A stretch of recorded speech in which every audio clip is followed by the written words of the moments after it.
Okay, so in last class we were on the equation of motion. Okay, so basically equation of motion describe the third axiom of the transport phenomena that tells you that the momentum is conserved. Okay, second axiom. Okay, and the third axiom tells you that the moment of momentum is conserved. So equation of motion is a generalized equation which will be true for the all conditions. Okay, if fluid is a gaseous fluid or compressible fluid, if fluid is a compressible fluid, or the Newtonian fluid or non-Newtonian fluid, steady state condition, non-steady state conditions, one dimensional flow, two dimensional flow, three dimensional flow, in all conditions the equation of motion will be true.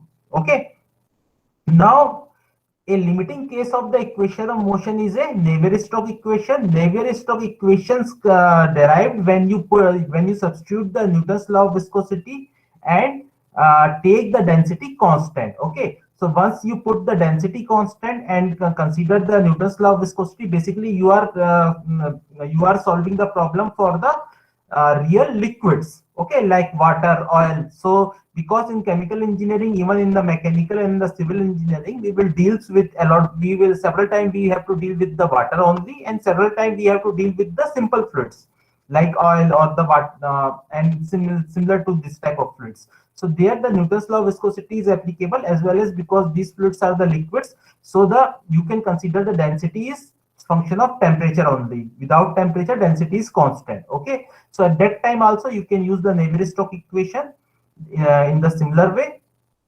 So these are the generalized equation. Now I am showing you I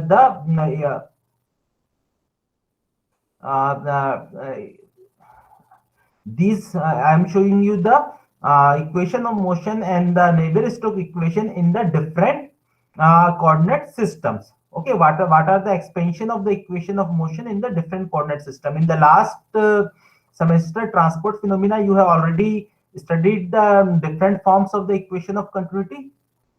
So these are, ये दिख रहा है आपको PDF?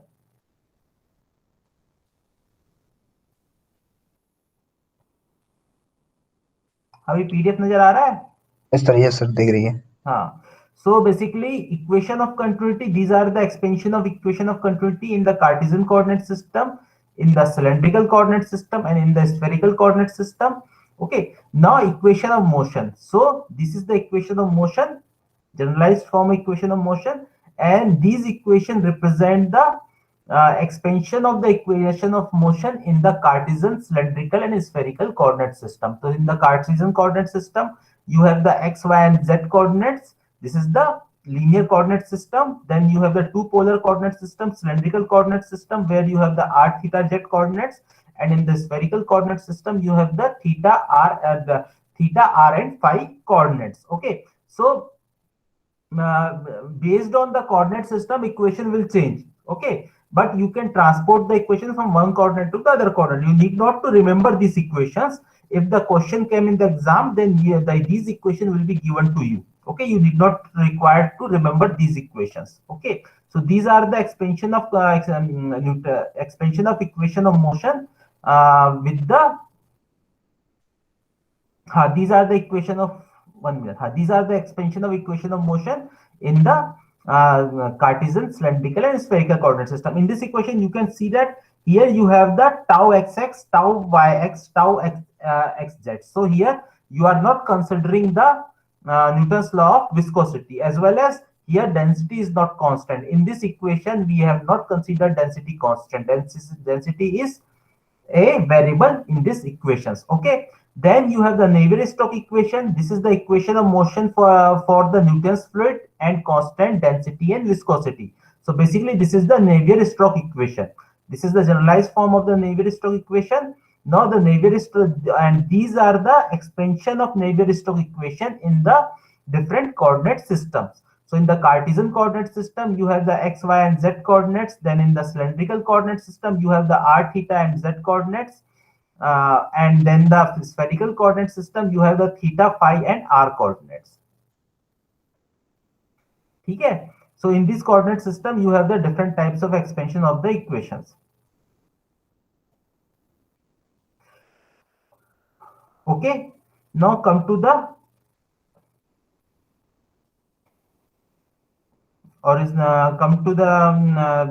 original derivation. So we have derived the Navier-Stokes equation. Now we will use the Navier-Stokes equation to solve the old problem which you have solved in the transport phenomena, that is the flow through a horizontal pipe. Okay, so we have already solved that problem, flow through a circular tube or the horizontal pipe in the transport phenomena by using the shell momentum balance. Now we will solve same problem by using the Navier-Stokes equation. Okay, so the problem become very easy if you use the Navier-Stokes equation. So we will solve the same problem because in the chemical engineering most of the fluid is flowing inside the tubes only. है ना? We in the chemical engineering in the industry generally fluid flows inside the tubes only. So the most of the time you have to design the transportation of fluid inside the tube. So these equations are very important. So we will solve the same problem by using the Navier-Stokes equation. So flow through tube.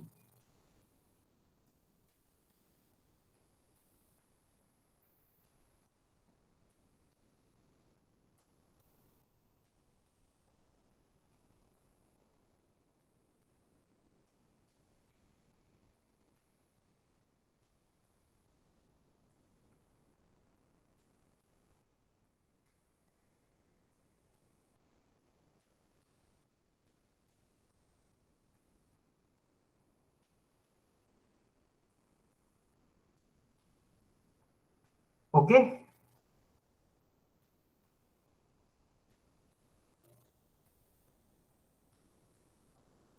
So this is the tube.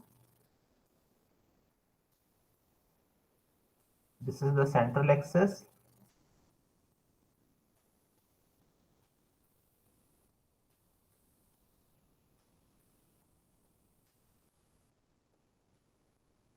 This is the direction of the flow. The velocity is Vz. And here again we are neglecting the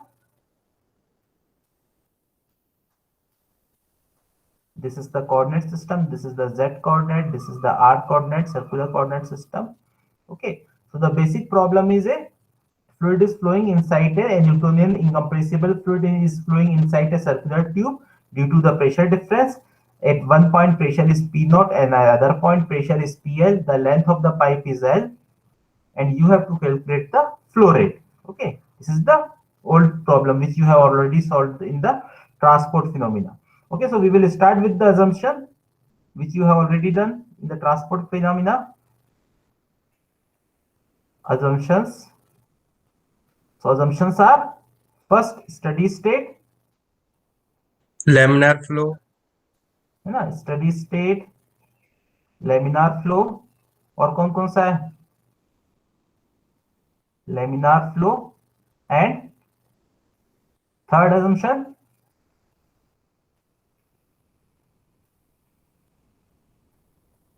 viscosity and densities are constant. Viscosity and densities are constant.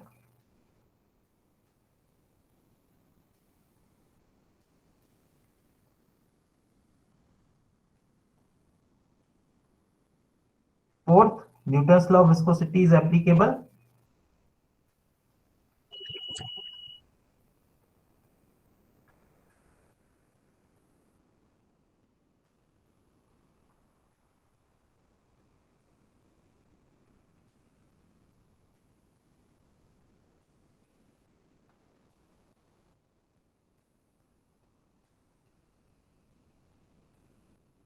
And fifth, fully developed flow.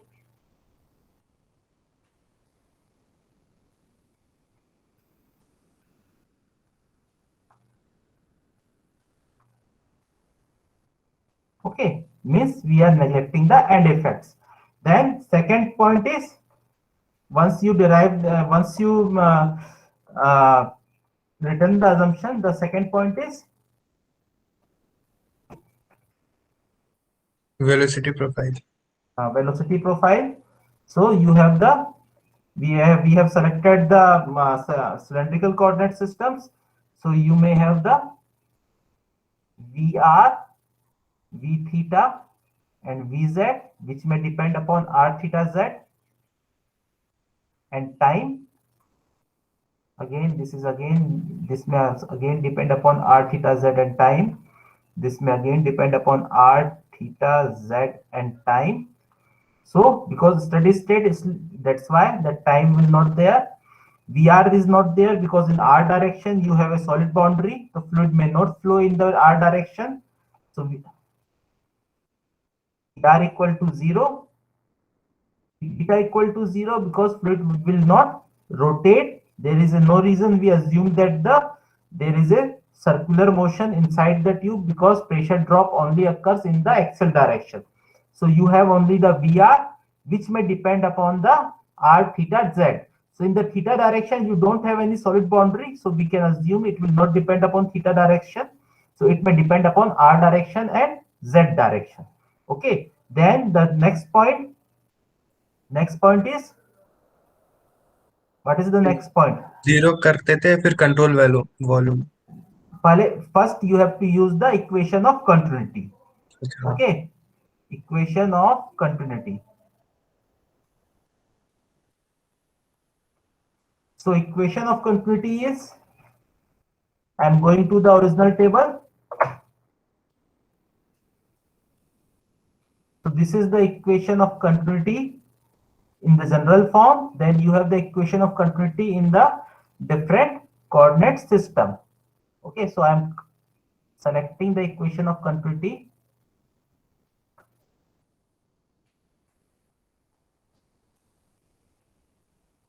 This is the equation of continuity, and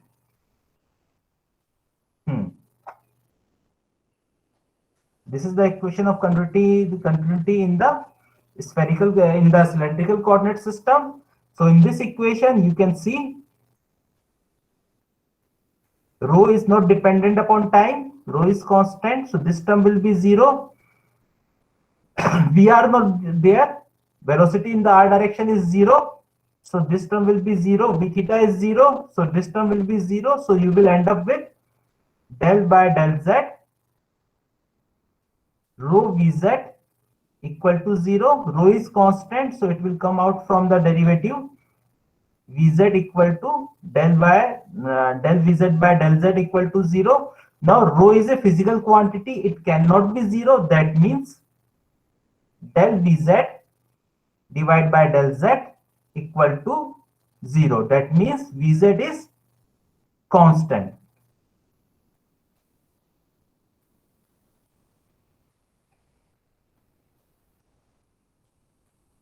Okay, so Vz is constant in Z direction. In Z direction. Okay, so in Z direction, Vz is constant. So Vz R Z. So in Z direction, Vz is constant. That means Vz is the function of R only. Okay, then you have to use the, now from this point the solution will be changed. In the last semester you have studied, then you have to take the control volume, do the force balance. Now you can directly use the equation of motion or the Navier-Stokes equation. So we will go to the Navier-Stokes equation. Now from here you have to go to the Navier-Stokes equation. So the Navier-Stokes equation is, this is the equation of motion, but because you are solving for the Newtonian fluid, so you can directly go to the Navier-Stokes equation. This is the cylindrical coordinates of the Navier-Stokes equation. So I am copying all the three equations from here.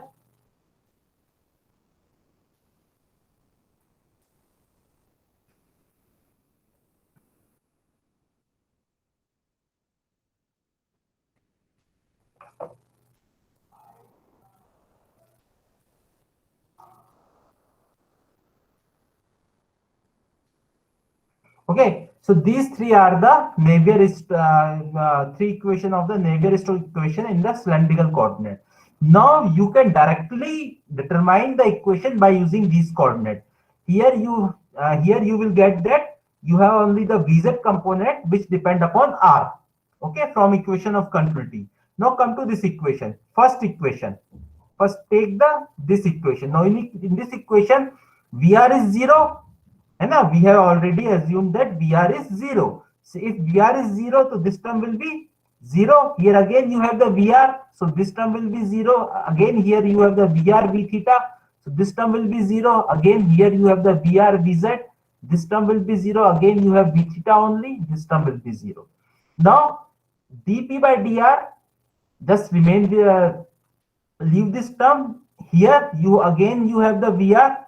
This term will be 0. Again VR divided by V theta. This term will be 0. Again here you have VR. This term will be 0. Again you have VR. This term will be 0. Okay. So from first equation you will left with the minus 1 by rho dp by dr del p by del r equal to dr.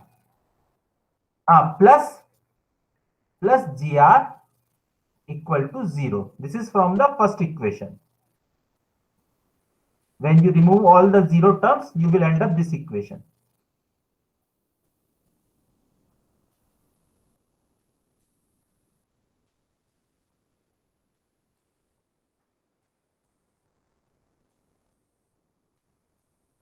Okay.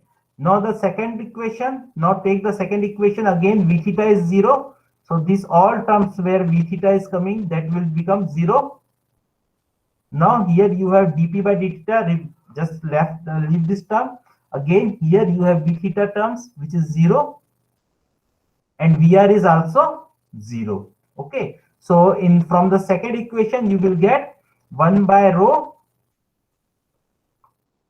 minus 1 by rho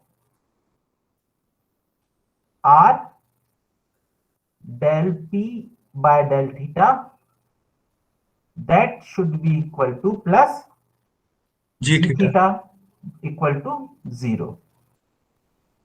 Okay. Now third equation, Vz is not 0. Okay, but Vz will not depend upon time. So this first term will be 0. In the second term, you have the V theta component, which is multiplied to the dVz by dr. So dVz by dr is not 0 because Vz depend upon r direction. So dVz by dr is not 0, but this VR is 0. So because VR is 0, so this term will be 0. Now again V theta is 0, so this term will again 0. Again dVz by dz. Okay, so from equation of motion, we prove that del Vz by del z equal to 0. That means this term will be again negligible. This is 0. Now at this side you have del Vz by del r. This is non-zero term. Del Vz by del theta. Again theta is 0.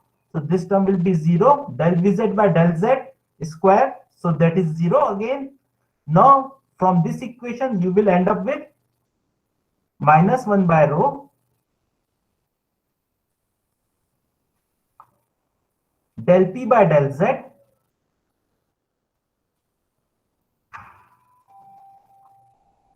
plus mu by rho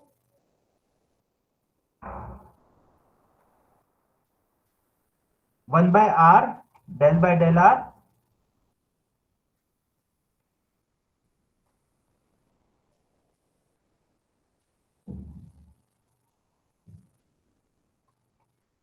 r Vz by Vr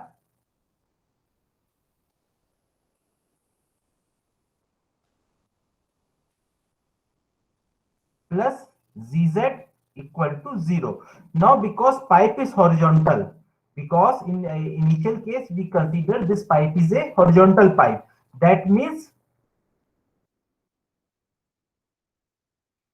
this Dz equal to 0 because z direction there is no gravity, because z is a horizontal direction, so Zz equal to 0. So you will end up, this is equation number 1, this is equation number 2, this is equation number 3.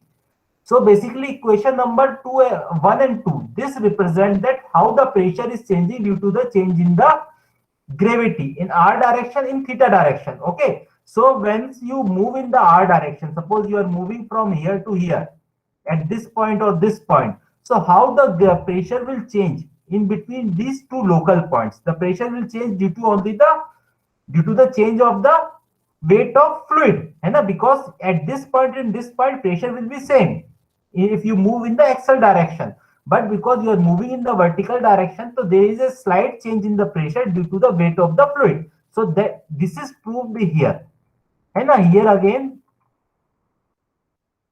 you have the same thing in r direction. The change in the pressure in the r direction equal to weight of the fluid. Similarly, in the theta direction also, the change in the pressure is equal to the weight of the fluid changing in the theta direction. So equation 1 and 2 will not give you any the significant result, and that is the negligible part. Now come to the equation number 3. In equation number 3, you can solve again 1 by rho del p by del z plus mu by rho 1 by r del by del r in bracket r dvz by dr equal to 0. Now just rearrange this equation. Now first we will solve, because this component will depend upon z direction only and this component will depend upon r direction only. So you can integrate this independently. Okay, now when you integrate this independently, then you will get this term will become p naught minus pl. When you integrate from the this equation, when you integrate this equation from the p naught to pl, it will become minus 1 by rho can be removed from the equation because that is common. So you will get p naught minus pl divided by l plus mu multiplied by rho will be removed from the equation. 1 by r del by del r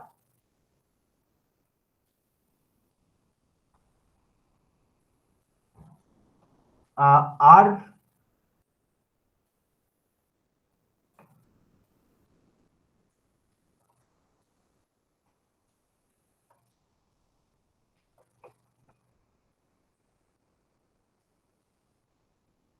r del vz by del r equal to 0.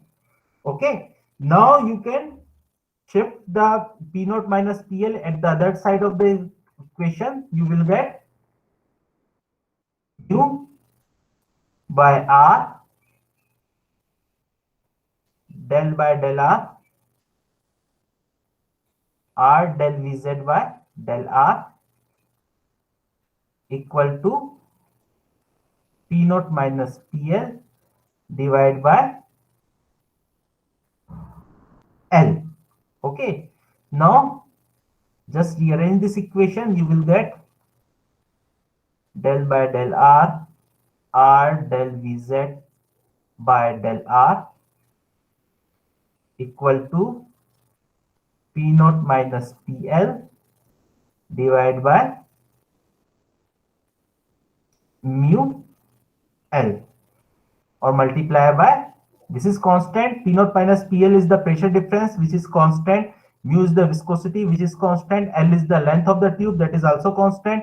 So you will get, here you will come r. Okay, now you can integrate this equation. Okay, once you integrate, this is the differential equation, simple differential equation. You can integrate this equation. You will get r del vz by del r equal to p naught minus pl divided by 2 mu l r square. Now this r will come to the right hand side. It will become del vz by del r plus c1. Okay, which is the integral constant. Then this equation will become p naught minus pl divided by 2 mu l r plus c1 by r. Okay, this is equation number Suppose this is equation number 2. Now you can just again integrate it. Okay, you can again integrate it, or you can use the boundary condition in this case, because we are assuming that Newton's law is viscosity is applicable. So tau, this is the tau Rz equal to minus mu del Vz by del R. This is the Newton's law of viscosity in this case. And because Vz and because the shear value of shear stress should be known, because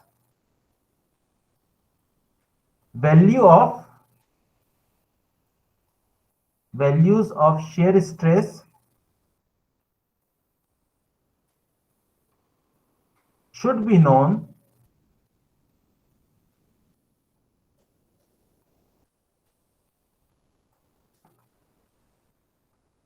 at R equal to 0. That's why C1 should be 0. Okay, so this term will not come at the plus place. And otherwise, if you put the R equal to 0, this term will become infinite. If dVz by dr is infinite, then tau Rz equal to infinite, which is not possible, because tau Rz is a physical quantity. It cannot be infinite. Okay, so this term will be 0. Then you will get del Vz by del R equal to P naught minus PL divided by 2 mu L R. Now you can again integrate it. So Vz equal to P naught minus PL divided by 4 mu L R square plus C2, which is the second integral constant. You can use the second boundary condition at R equal to capital R, Vz equal to 0. So you will get C2 equal to minus P naught minus PL divided by 4 mu L R square. Now substitute the value here. You will get Vz equal to P naught minus PL divided by 4 mu L multiply by R square in bracket. You will get 1 minus R square divided by R square. So this is again the same equation which you have derived by using the Shannon momentum balance. Here you have derived by using the equation, Navier-Stokes equation. You can just select the terms which are non-zero. Okay, and you have to identify first. You have to identify the terms which are zero, make them zero, cut them. Then you will left with the term which are non-zero, and just solve that equation. You will get the same solution, and it is much easier than using the Shannon momentum balance. There you have to write the force balance for each equation. That is the difference between using the Shannon momentum balance and using the equation of motions, because equation of motion is again the balance of force. That equation comes from in the derivation of equation of motion. We have done the same thing. We have done the equation we have done the momentum balance. You have seen that we started with the momentum balance only. Momentum is conserved. So because we have derived a general formula, a general equation that can be used for each case. Okay, so here we are solving the same problem by using the equation of motion, and that becomes much easier to solve the same problem if you know the equation of motion. Okay, so sometimes it is easy to use the equation of motion. Sometimes it may also be difficult if the geometry of the system is very complicated, or sometimes when you have the 2 or 3 different type of fluids and there are the interface, then you have to solve the equation of motion for each phase separately. Okay, so this is the one thing. Okay, now this equation, if you multiply by the surface cross sectional area, you can calculate if you take the integral with the cross sectional area, you will calculate the volumetric flow rate. Okay, so and if you take the mass flow, so the volumetric flow rate will be I am directly writing the equation because you have already derived this equation before, है ना? So the volumetric flow rate be pi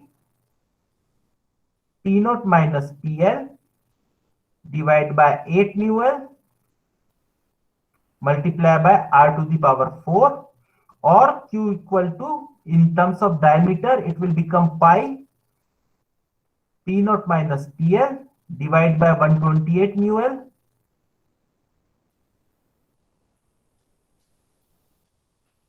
multiplied by D to the power 4. Okay, so this equation, this is called the Hazen-Pauli equation, which is used to solve the several problems of the fluid mechanics. So we will also apply this equation in the several times.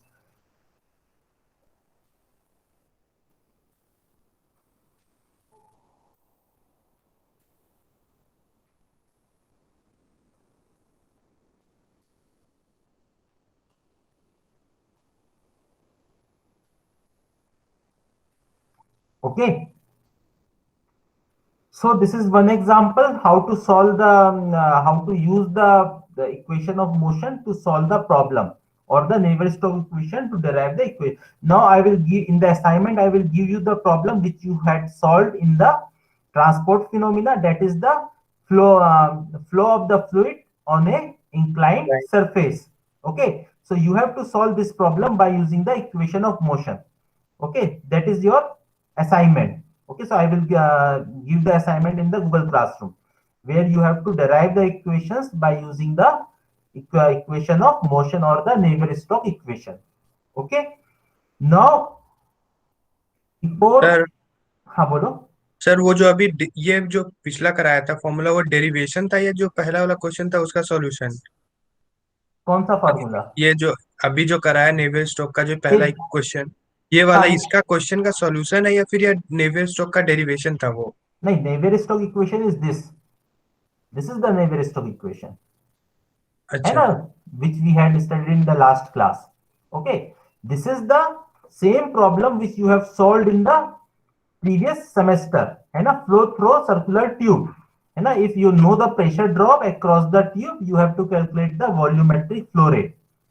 Okay, if you know if you have a tube, the length of the tube is L, and the pressure drop across the tube is P naught minus PL, then you have to calculate how much flow rate, the volumetric flow rate is there. That is the Hazen-Pauli equation.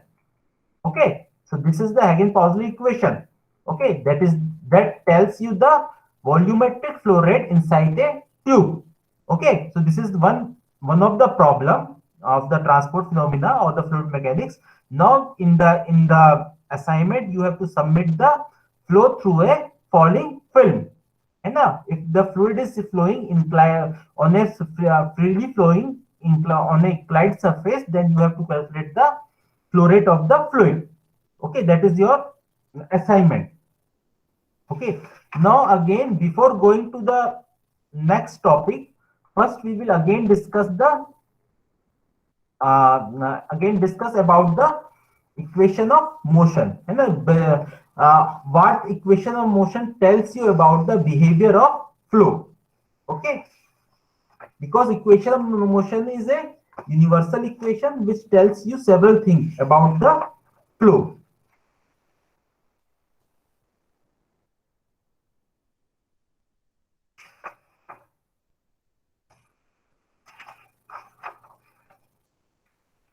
So the equation of motion is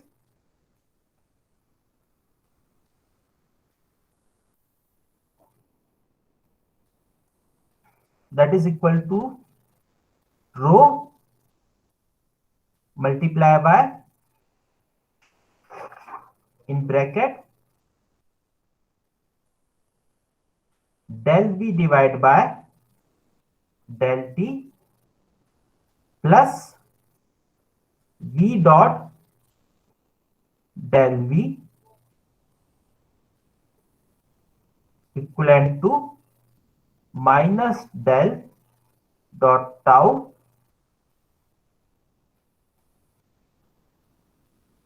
minus del rho del P pressure plus rho G. This is equation of motion, And if you want to write the Navier-Stokes equation, then the right hand side will be the same. Then the Navier-Stokes equation.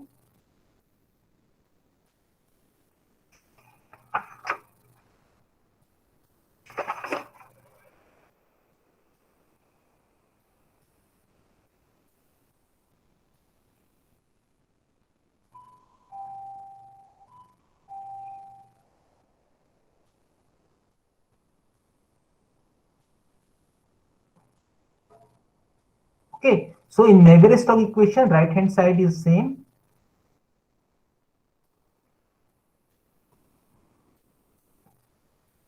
Plus V dot del V. And in the left hand side, in place of tau, you have to use the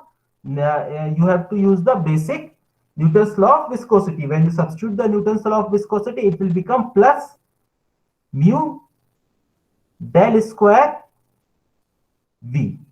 Okay, plus minus del P, that will remain same.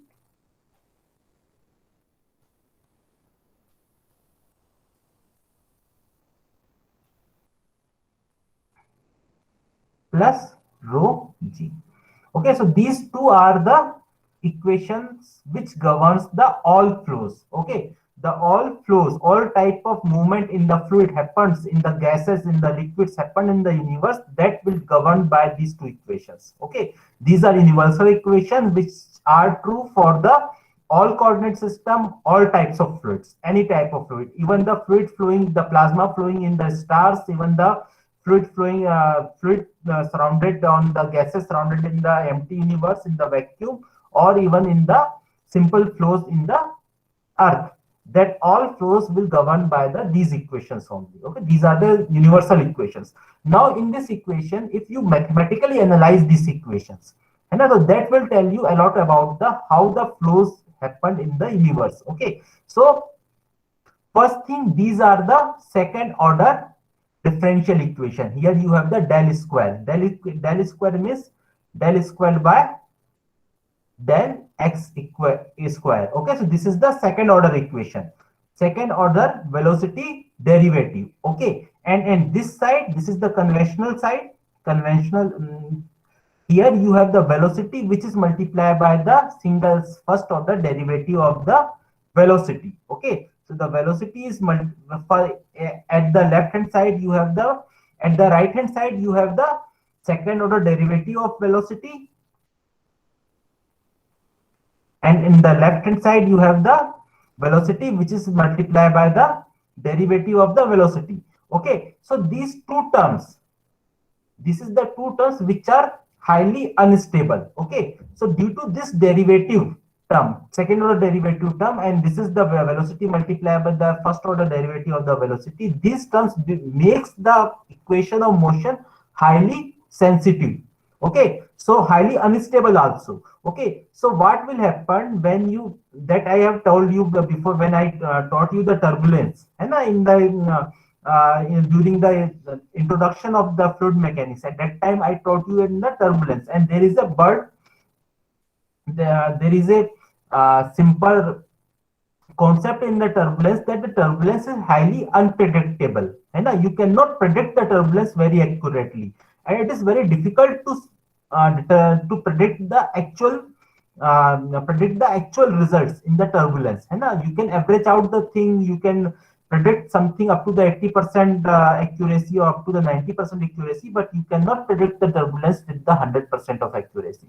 In laminar flow you can predict, but in the turbulent flow you cannot predict. So what happens in turbulence, why the turbulence is so much unpredictable, that is due to this equation.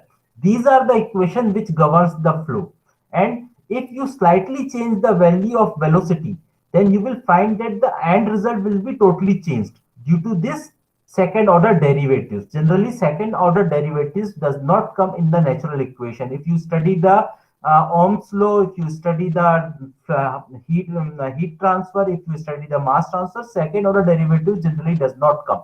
But in the fluid mechanics, second order derivatives come, which makes the flow property of flow of the fluid is totally highly unpredictable, especially when you deal with the um, especially when you deals with the turbulent flow. That's why turbulence is so much unpredictable. Even today's, if you want to solve a problem, suppose there is a problem where you have to determine the flow of the fluid inside a tube.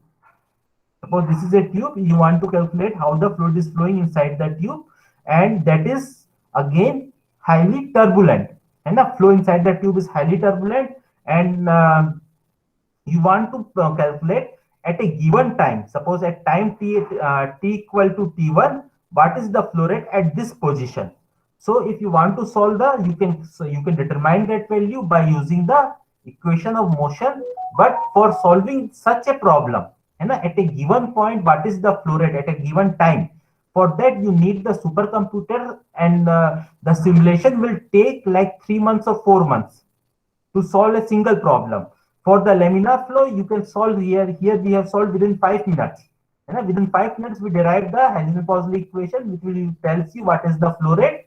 What is the flow rate if the pressure drop is known?